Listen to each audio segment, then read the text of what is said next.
हाँ जी भाई, नमस्ते। सब बढ़िया हो? कुशल मंगल? सबकी तैयारी अच्छी चल रही है? सब शानदार, बढ़िया। आज से अपन देखते हैं मॉडर्न हिस्ट्री, जिसमें अपन ने एक लेसन सॉरी अपन ने एक पार्ट पहले अपन कंप्लीट कर चुके हैं। उसके बाद में आज अपन सेकंड पार्ट कंप्लीट करेंगे। उसमें मैंने एंसेंट हिस्ट्री के बारे में मोटा माटी थोड़ा सा बताया था कि किस प्रकार से अपन एंसेंट से मॉडर्न हिस्ट्री में एंट्री करते हैं। और उसमें सिंधु घाटी सभ्यता थी, उसमें महाजनपद थे, और उसके अलावा बौद्ध धर्म, जैन धर्म के अलावा अपने उत्तर वैदिक काल, ऋग्वैदिक काल, ये सब वैदिक काल से संबंधित, ये सब अपन उसमें पढ़ चुके हैं। उसके बाद में मोटा मोटी सविस्तार उसमें वर्णन नहीं किया गया कि वहां से डायरेक्टली यदि पूछ लिया जाए कि मतलब जैसे कांसा है, तांबा है, उसका उसकी खोज किस काल में हुई, तो अपने सिंधु घाटी सभ्यता उस टाइम पे हुई थी। उसके बाद में जैसे ही महाजनपद आया तो वहां पे अपन को लोहा देखने को मिला, वहां पे लोहे की खोज हुई। उसके बाद में महाजनपदों को अपन सविस्तार देख चुके हैं। अपने 16 महाजनपद थे, उसमें सबसे बड़ा कौन सा था, छोटा कौन सा था, और जो अपने इंडिया से बाहर कौन कौन से महाजनपद थे।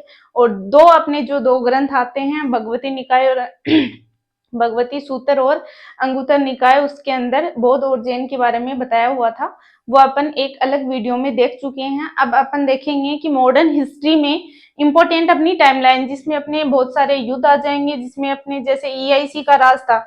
जैसे ही अपन पहले मुगल थे सत्ता पे, उसके बाद में मुगल, जैसे ही औरंगजेब की मृत्यु हो जाती है, उसके बाद में मुगल दिल्ली की सत्ता है, उस पर सबकी नजर होती है कि अब भाई अपन राज करें, अपन राज करें। तो उस टाइम पे नादिर शाह आक्रमण करता है जब औरंगजेब की मृत्यु हो जाती है। उसके बाद में, और उसके बाद की हिस्ट्री क्या रहती है कि तीन अपनी जैसे ईआईसी आ जाती है, और ईस्ट इंडिया कंपनी, ईआईसी मतलब, तो ईआईसी आ जाती है। तो उसके साथ में जैसे बहुत शक्तिशाली पहले से आए हुए थे, जैसे डच थे, पुर्तगाली थे, ये अपने फ्रांसी थे। तो इनके साथ में, ईआईसी के साथ में इनका युद्ध होता है, और वो महत्वपूर्ण अपनी इम्पोर्टेंट डेट थी, वो अपन इसमें देखेंगे। तो अपन शुरुआत करते हैं मॉडर्न हिस्ट्री। एक मिनट।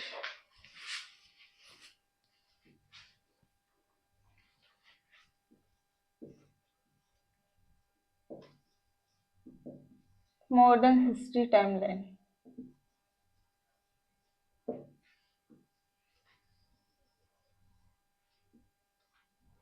जिसमें इससे पहले अपन देख चुके हैं कि मुगल हैं, उनके जैसे पहले बाबर, हुमायूं, अकबर, उसका बेटा जहांगीर, उसके बाद में शाहजहां, फिर औरंगजेब। औरंगजेब की मृत्यु हो जाती है 1707 में।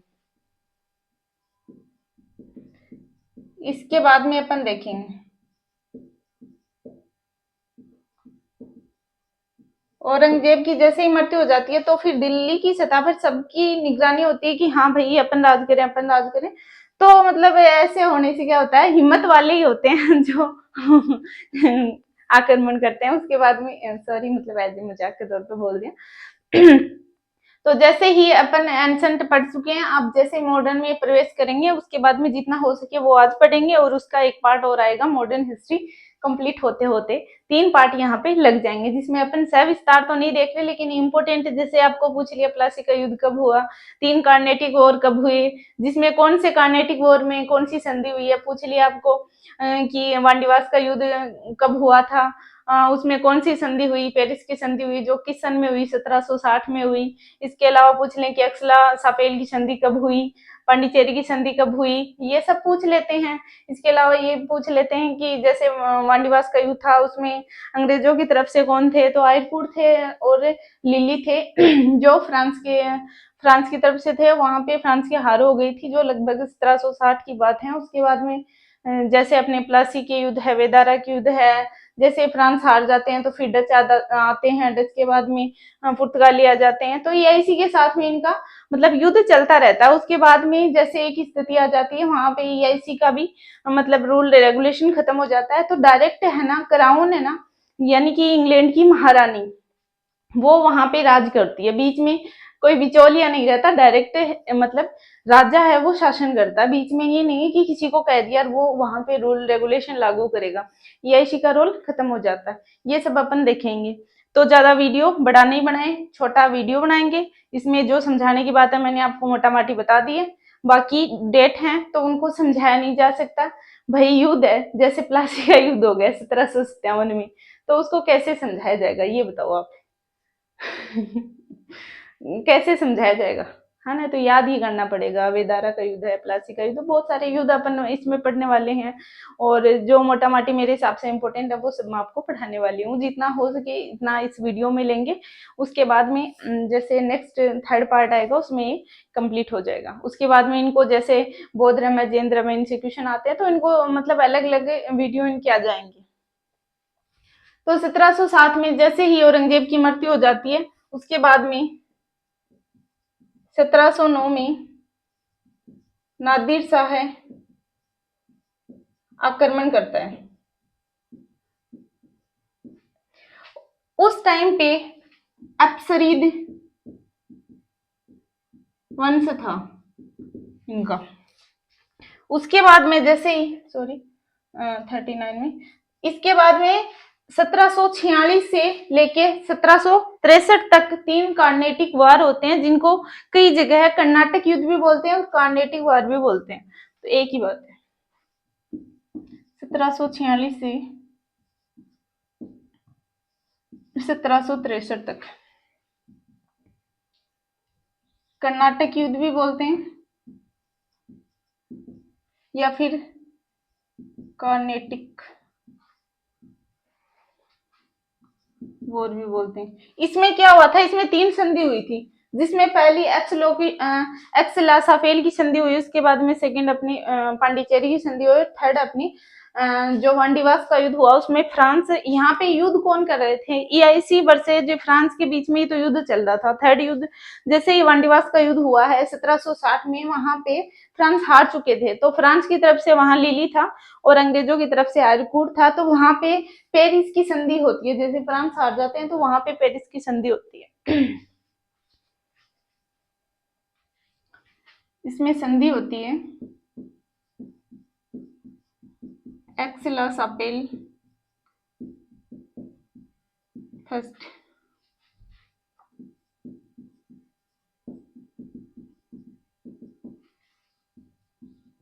पांडिचेरी की संधि,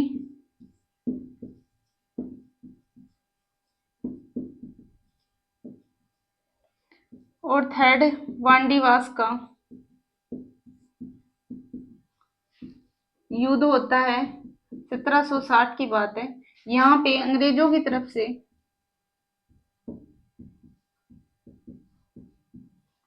आयरकूट था और वर्सेज फ्रांस की तरफ से लिली। ये युद्ध अपनी ईआईसी वर्सेज फ्रांस के बीच में चल रहे थे, तो यहाँ पे जैसे ही फ्रांस हार गया तो यहाँ पे संधि होती है पेरिस की संधि। उसके बाद में जैसे ही अब यहाँ पे फ्रांस है उनके फ्रेंच भी बोल सकते हैं, तो उनकी हार हो जाती है, तो इसके बाद में ईआईसी के साथ में डचों की लड़ाई स्टार्ट हो जाती है। जैसे ही डच हारते हैं उसके बाद में पुर्तगाली आ जाते हैं, ऐसे ऐसे एक कंडीशन आ जाती है कि ईआईसी का ही रूल खत्म हो जाता है, डायरेक्ट क्राउन है वो राज करते हैं। तो इसके बाद में जैसे ये हो गया 63 तक, उसके बाद में 23 जून 1757 को प्लासी का युद्ध होता है।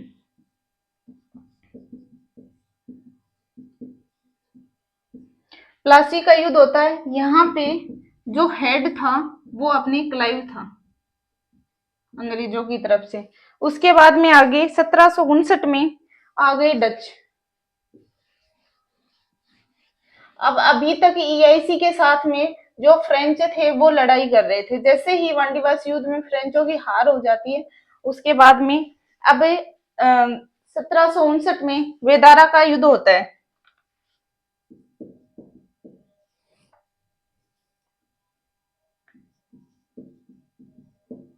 वेदारा का युद्ध, ये लड़ाई होती है अपनी ईआईसी वर्सेज डच के बीच में। अब डच आ गए, उससे पहले अपने ये चल रहे थे जो फ्रेंच चल रहे थे। अब इसके बाद में देखते हैं अपन 1761 में 1759 1761। यहाँ पे होता है पानीपत का युद्ध, जिसमें एक तरफ थे मराठा, दूसरी तरफ थे अहमद शाह अब्दाली। अहमद शाह अब्दाली। ये इससे पहले अपन पानीपत के 2 युद्ध पढ़ चुके हैं, पानीपत का 3rd युद्ध था। इसके बाद में देखते हैं 1764 में बक्सर का युद्ध, जिसमें अंग्रेजों की तरफ से हेक्टर मुनरो ने ये युद्ध लड़ा। उसके बाद में देखते हैं अपन, यहाँ पे जैसे ही बक्सर का युद्ध होता है तो यहाँ पे एक संधि होती है, वो होती है इलाहाबाद की संधि। 1765 में इलाहाबाद की संधि। इसके बाद में जैसे ही इलाहाबाद की संधि होती है तो अब आ जाता है रेगुलेटिंग एक्ट। रेगुलेटिंग एक्ट आता है तो यहाँ पे होता है कि जैसे बंगाल का जो गवर्नर जनरल था वो पोस्टिंग चेंज होके यहाँ पे सीधा गवर्नर जनरल कर देते हैं, और वो फर्स्ट जीजी कौन था अपना, वॉरेन हेस्टिंग था। ये संधि कौन सी होती है, ये एक्ट कौन सा है, रेगुलेटिंग एक्ट, जो अपना 1773 का है।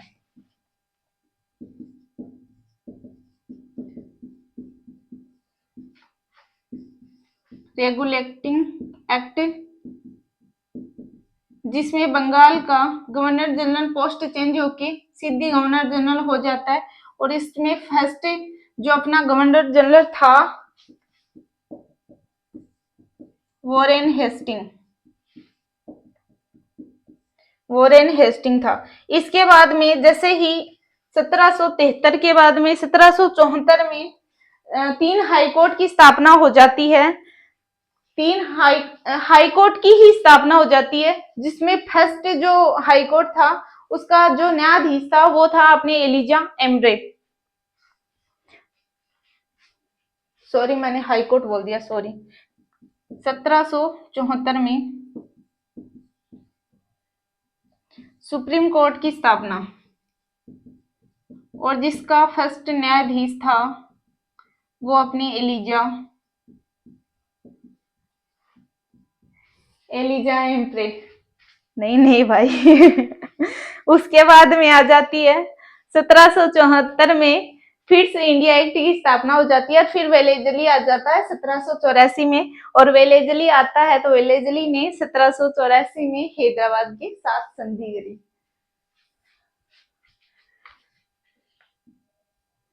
1774 में सुप्रीम कोर्ट की स्थापना, और 1774 में ही अपने फिर से इंडिया एक्ट की स्थापना हो जाती है। उसके बाद में आ जाता है 1784 में वेलेजली ने हैदराबाद के साथ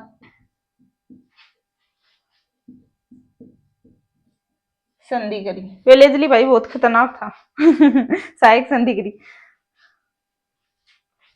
उसके बाद में आ जाता है 1799 में आ जाता है 4th आंग्ल मैसूर युद्ध।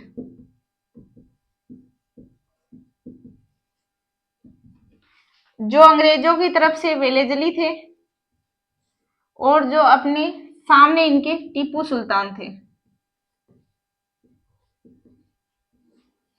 उसके बाद में आ जाता है अपने 1800 में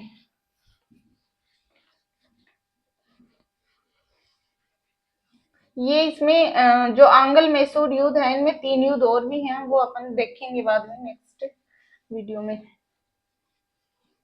अभी तक बंगाल का जो गवर्नर जनरल पोस्ट थी उसमें जीजी पोस्ट आ चुकी है, और उसके बाद में जैसे आगे आगे पोस्ट चेंज होती जाएगी। फिर आ जाता है 1800 ईस्वी, फोर्ट विलियम कॉलेज की स्थापना कलकत्ता में। उसके बाद में आ जाता है 1806 ईस्वी में बैंक ऑफ बंगाल, यहाँ पे ये होता है कि, एक मिनट,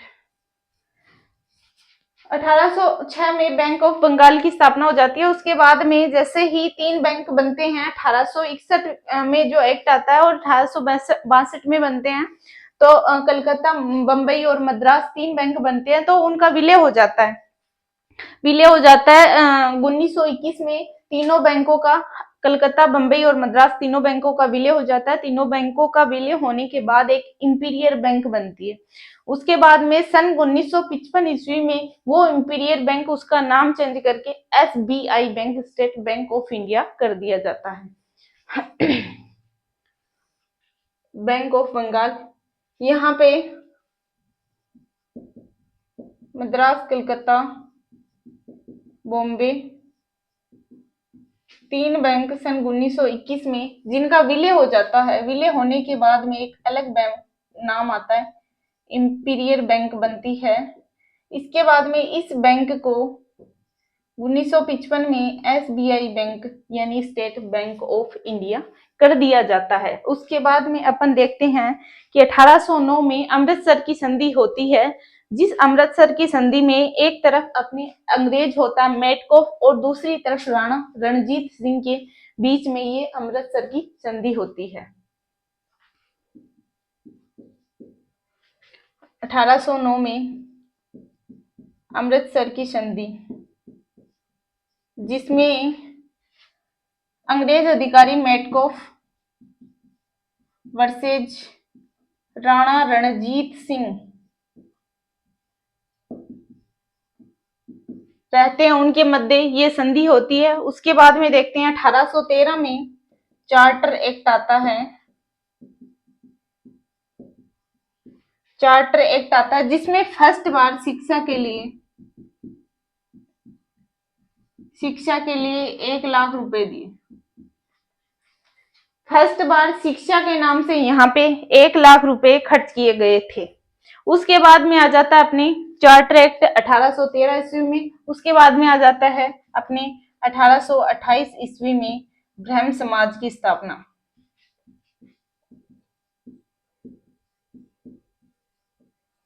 ब्रह्म समाज की स्थापना जैसे ही हो जाती है 1828 में, उसके बाद में आ जाता है अपना, 1 मिनट भाई,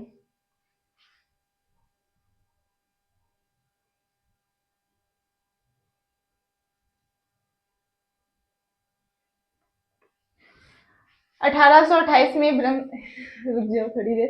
1828 में ब्रह्म समाज की स्थापना हो जाती है। उसके बाद में 1829 में सती प्रथा का अंत, सती प्रथा का अंत,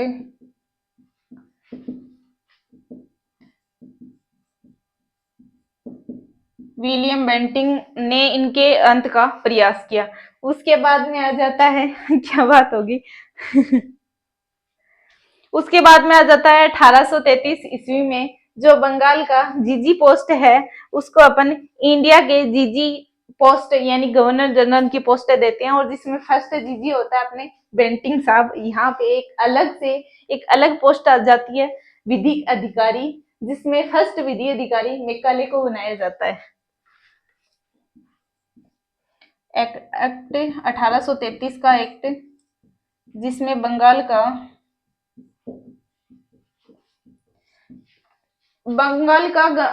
बीजी पोस्ट से जीजी पोस्ट तक यहाँ आ गए, और अब यहाँ पे ये पोस्ट इंडिया के गवर्नर जनरल की हो गई, और इसमें फर्स्ट जीजी था अपना जो था बेंटिंग। यहाँ पे एक नई पोस्ट आ जाती है, फर्स्ट, डायरेक्ट ही लिख देती हूँ, विधि आयोग, जिसका अध्यक्ष मेकाले को बनाया गया, जिसका अध्यक्ष मेकाले को बनाया गया। उसके बाद में यहाँ पे ब्रह्म समाज की स्थापना आ जाती है। 1829 में सती प्रथा का अंत आ जाता है। ब्रह्म समाज की स्थापना राजा राम मोहन राय ने की, राजा राम मोहन राय ने की थी। उसके बाद में जैसे ही 1833 का एक्ट आने के बाद में 1843 में दास प्रथा का अंत आता है। भाई हंसाओ क्यों? ऐसा हो मत भाई, जल्दबाजी में तो वही करनी पड़ती है, बाद में वीडियो बहुत बड़ा हो जाता है, अपलोड ही नहीं होता।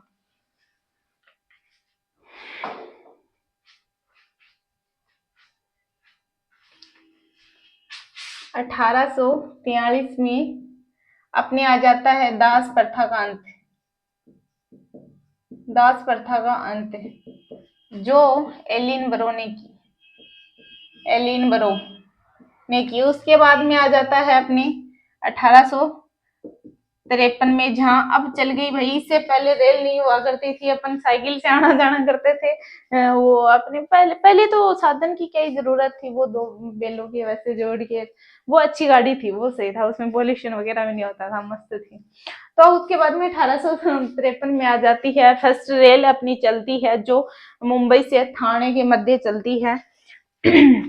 मुंबई से थाने के मध्य चलती है, और वहां पे जो अंग्रेज अधिकारी वो था अपनी डलहौजी के टाइम की बात है। उसके बाद में जैसे ही चौवन आता है तो वो डिस्पेज आ जाता है, जो जहाँ पे अपने अंग्रेज अधिकारी डलहौजी के टाइम काल की बात है। रेल चली फर्स्ट कहाँ से, बॉम्बे से ठाणे के लिए, जो अपने डलहौजी काल की बात है, अंग्रेज अधिकारी। उसके बाद में 1854 में आ जाती है अपनी वुड डिस्पैच, जहां पे अंग्रेज अधिकारी अपने डलहौजी ही थे। उसके बाद में आ जाती है सॉरी 53-54 के बाद में आ जाती है 1856 में विधवा पुनर्विवाह एक्ट, जो अपने ईश्वर चंद्र विद्यासागर जी की मेहरबानी होती है। उसके बाद में आ जाती है अपनी, जो सबको पता है, 1857 की क्रांति। क्रांति 10 मई को शुरू होनी थी, लेकिन उससे पहले ही हो जाती है, और यहाँ पे मंगल पांडे शहीद हो जाते हैं। बाकी ज्यादा यहाँ पे सविस्तार से अपन देखेंगे नहीं। यहाँ पे मेरठ से शुरू होनी थी, और मंगल पांडे यहाँ पे फर्स्ट शहीद थे। मंगल पांडे फर्स्ट शहीद, और जो 10 मई को मेरठ से स्टार्ट होनी थी। ठीक, उसके बाद में आ जाता है अपने, अब 57 की क्रांति होने के बाद में जितने भी एक्ट आएंगे उन एक्ट को अपन GOI एक्ट बोलेंगे, यानी गवर्नमेंट ऑफ इंडिया एक्ट बोलेंगे। अब इनमें क्या क्या होता है, जैसे ही आगे अपन एक साल चलते हैं तो 58 में जैसे GOI act, government of India act आता है, तो वहां पे अब यहाँ पे EIC का एंड हो जाता है। EIC का कोई ईस्ट इंडिया का कोई रोल ही नहीं है, EIC एंड हो गया तो यहाँ पे सीधे महारानी के रूल चलेंगे। जैसा महारानी ने आदेश दिया, बीच में बिचौलियों का काम खत्म हो जाता है, वैसे बिचौलिए बीच में होना चाहिए। यहाँ पे क्या हुआ, जैसे ही महारानी यहाँ पे आदेश देने लगी, तो महारानी यहाँ पे इलाहाबाद पत्र भेजा, जो अपने कैनिंग ने पढ़ा, और वो इलाहाबाद घोषणा पत्र था, इलाहाबाद में पढ़ा गया। एक साल बाद 1858 में GOI एक्ट आ जाता है, जिसमें EIC का एंड हो जाता है,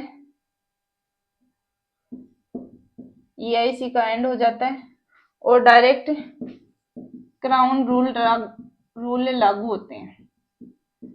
महारानी डायरेक्ट यहाँ पे जो आदेश देगी वही होगा, तो महारानी यहाँ पे इलाहाबाद पत्र भेजा, जो कैनिंग ने पढ़ा, इलाहाबाद घोषणा पत्र को। उसके बाद में आ जाती है, यहाँ पे ये होता है कि जो गवर्नर जनरल पोस्ट होती है,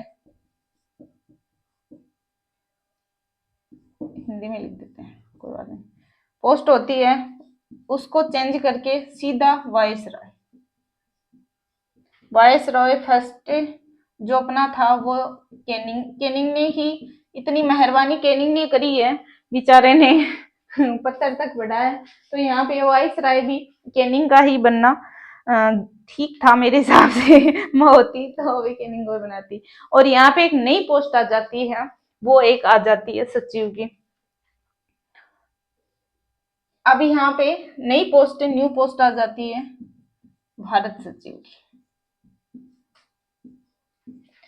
जीओआई एक्ट जैसे ही 1858 का जीओआई एक्ट आता है, तो उसके बाद में यहाँ पे ये एंड हो जाता है। डायरेक्ट रूल महारानी जो भी महारानी का आदेश था उसके अकॉर्डिंग आगे का कानूनी कार्रवाई होती है। तो यहाँ पे इलाहाबाद घोषणा पत्र जो कैनिंग ने पढ़ा, और यहाँ पे जो जो अपने गवर्नर जनरल पोस्ट थी, जीजी पोस्ट थी, उसको चेंज करके वायसराय पोस्ट, और इसके साथ में एक नई पोस्ट जो भारतीय सचिव की पोस्ट थी, फर्स्ट वायसराय कैनिंग को बनाया गया। उसके बाद में आगे देखते हैं अपन 1861 का जीओआई एक्ट।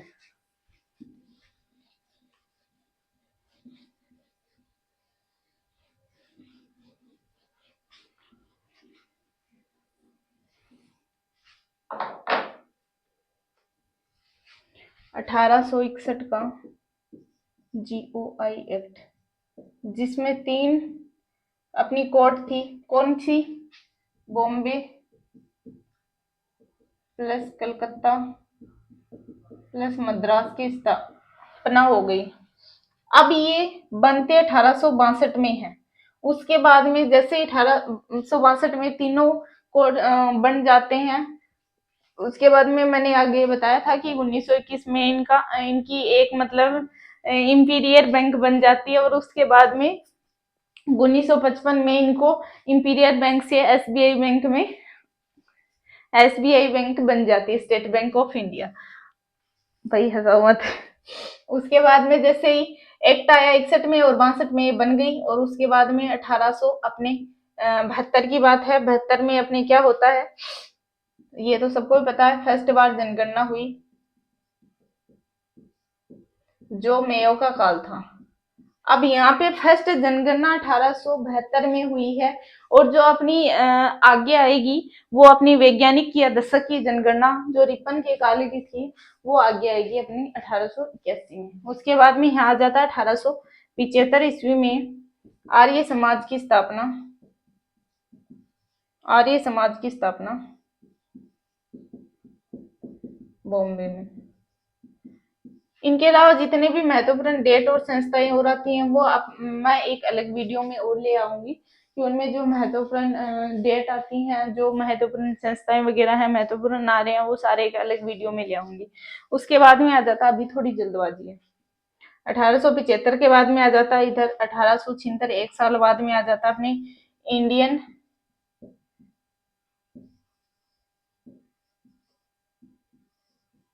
इंडियन एसोसिएशन की स्थापना। इंडियन एसोसिएशन की स्थापना। उसके बाद में आ जाता है एक साल बाद में 1878 में आ जाता है वर्नाकुलर प्रेस एक्ट। यहाँ पे ये होता है कि वर्नाकुलर प्रेस एक्ट आता है 1878 में, तो यहाँ पे प्रेस जो अपने न्यूज़पेपर थे उनको बैन करना स्टार्ट कर देते हैं। और यहाँ पे जैसे ही मतलब न्यूज़पेपर बैन होते हैं, तो फर्स्ट न्यूज़पेपर जो बैन हुआ था उसका नाम था सोमनाथ। न्यूज़पेपर पर रोक लगने लगी। फर्स्ट न्यूज़पेपर बैन हुआ सोमनाथ न्यूज़पेपर। सोमनाथ न्यूज़पेपर। उसके बाद में देखते हैं 1881 में रिपन के काल में फर्स्ट बार जनगणना हुई, जो दशकीय या फिर वैज्ञानिक जनगणना थी। वैज्ञानिक जनगणना, दशकीय या फिर वैज्ञानिक जनगणना 1881 रिपन के काल में। उसके बाद में आता है 1882 स्थानीय स्वशासन। स्थानीय स्वशासन की स्थापना रिपन काल में।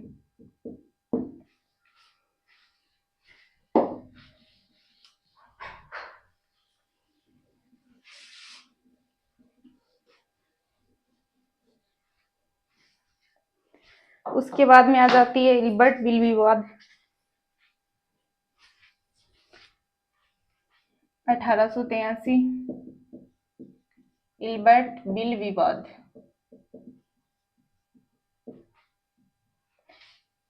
ये बिल भारतीय न्यायाधीश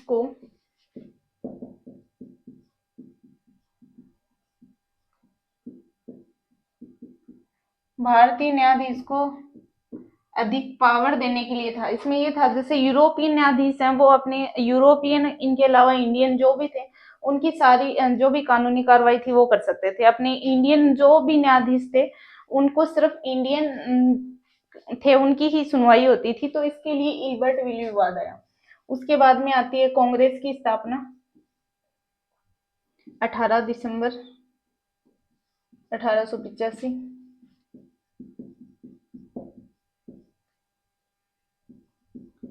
कांग्रेस की स्थापना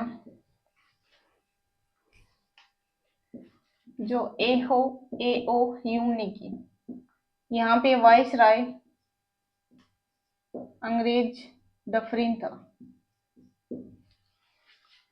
उसके बाद में एक साल बाद में 1896 में फर्स्ट बार वंदे मातरम गाया गया।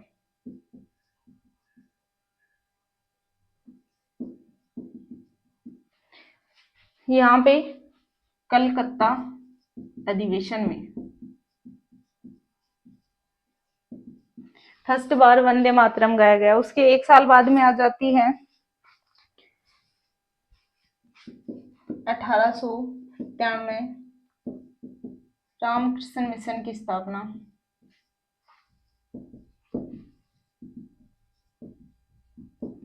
स्वामी विवेकानंद जी ने की।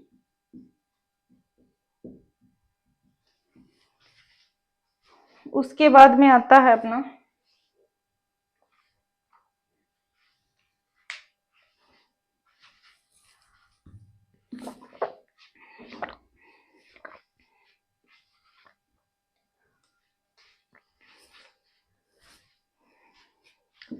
904 ईस्वी में अभिनव भारत की स्थापना।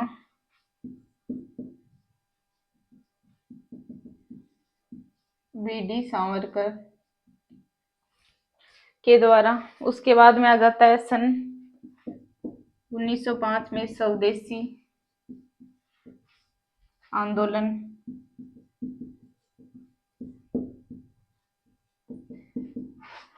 विदेशी वस्तुओं का बहिष्कार।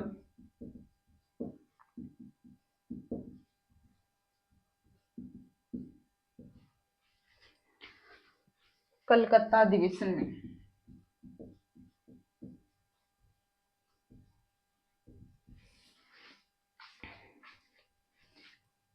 यहाँ पे 16 अक्टूबर 1905 में बंगाली विभाजन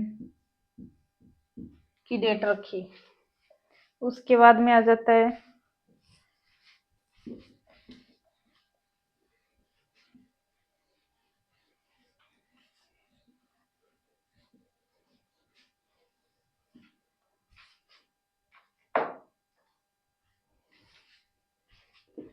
1906 में सूरत अधिवेशन।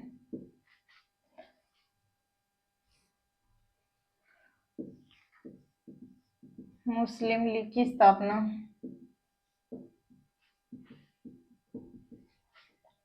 जिसका हेड क्वार्टर लखनऊ रखा गया। स्थापना आगा खां प्लस सलीम उल्लाह खां ने करी।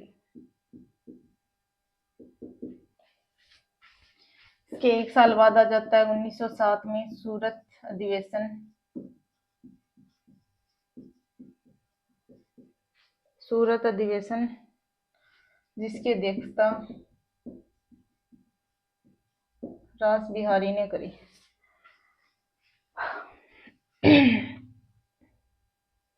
यहाँ पे कांग्रेस का विभाजन होता है 1907 में। उसके बाद में 1908 में खुदीराम बोस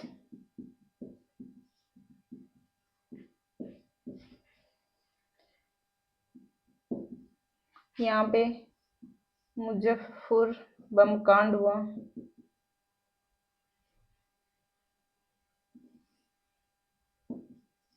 बिहार। सबसे कम उम्र में फांसी।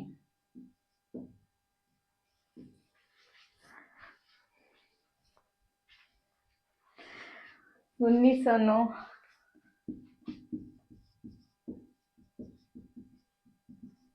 माले मिंटो एक्ट।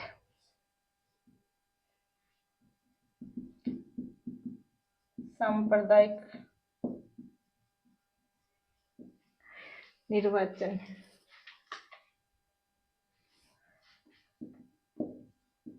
1981 में बंगाल विभाजन रद्द।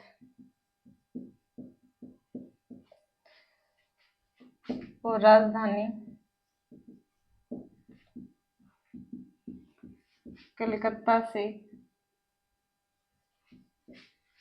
कलकत्ता से दिल्ली ट्रांसफर।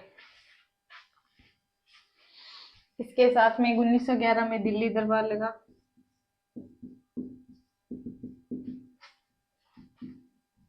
होल्डिंग सेकेंड के समय की बात है। 12 में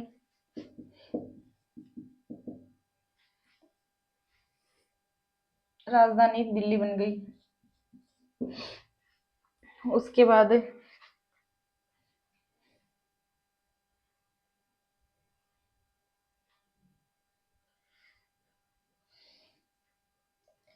यहाँ पे फर्स्ट बार जनगण मन गाया गया।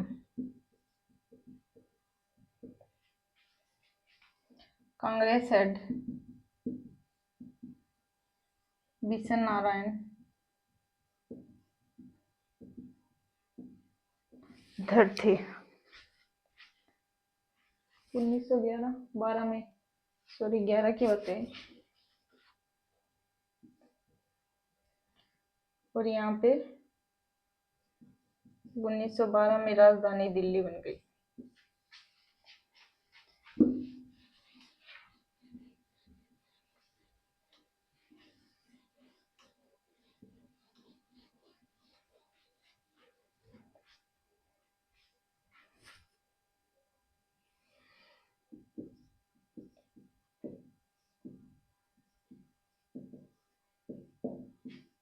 राजधानी दिल्ली।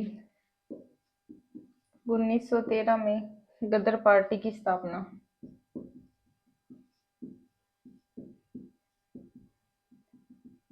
San Francisco. 1914 में कामागाटा मारू प्रकरण। और 9 जनवरी 1915 गांधी।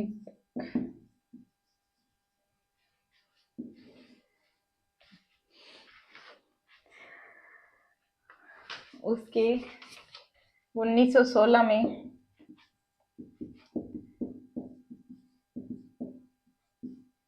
साबरमती आश्रम की स्थापना। इसके साथ में होम रूल लीग की स्थापना, जिसकी स्थापना तिलक एनी बेसेंट ने करी। उसके 1 साल बाद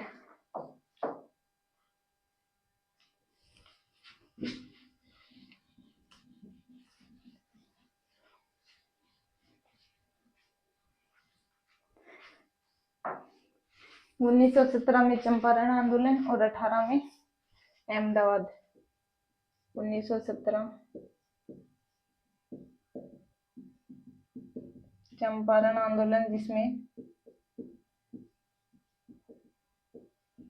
3 कठिया प्रथा का अंत हुआ।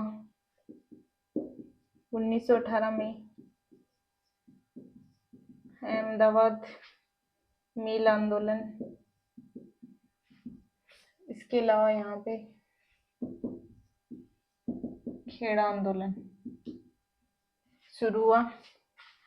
1919 में रोलेट एक्ट 13 अप्रैल 1919 जलियांवाला बाग हत्याकांड।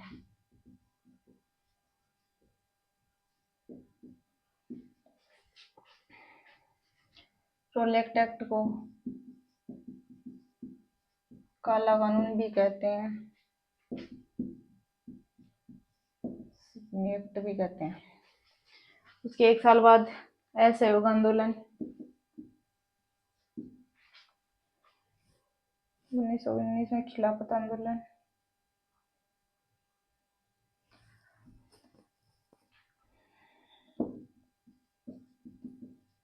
खिलाफत आंदोलन का एंड हुआ।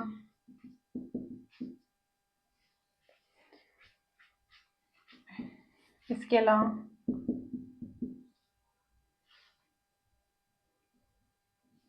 मॉन्टेग्यू चेम्सफोर्ड एक्ट आया।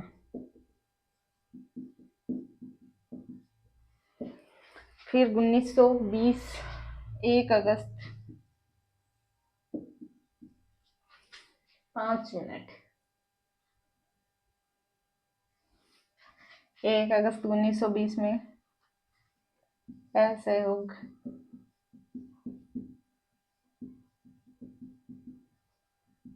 आंदोलन हुआ, इसमें तिलक की मृत्यु हो गई। इसके 2 साल बाद 1922 में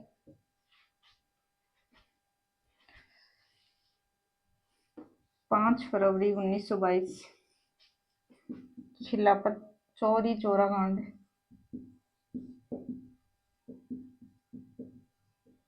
घटना का अंत।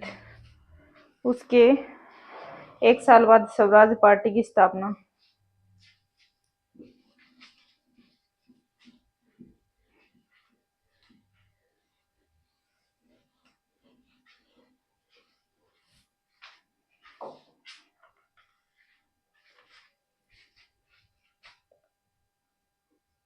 उन्नीस सौ 23 में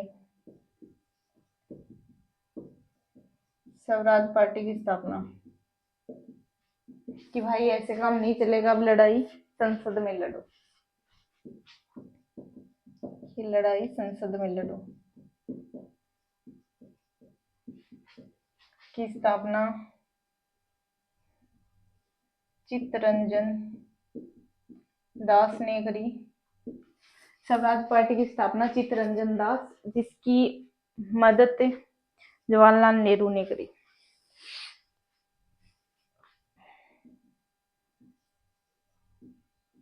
नेहरू जी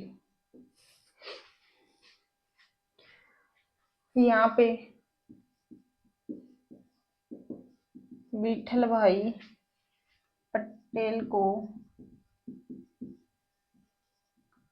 विधानसभा अध्यक्ष बनाया गया कि अब लड़ाई संसद में लड़ो। इसके 1 साल बाद 1924 में HRA की स्थापना।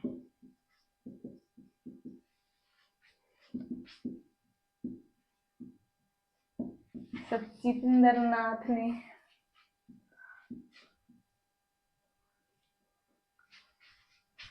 और 1924 में ही बेलगांव अधिवेशन हुआ, जिसकी अध्यक्षता महात्मा गांधी ने करी।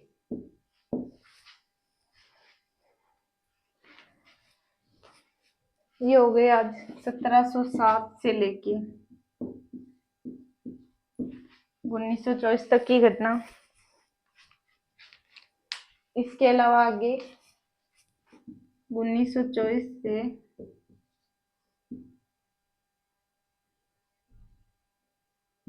1950 तक नेक्स्ट पार्ट। जब तक के लिए जय हिंद जय भारत।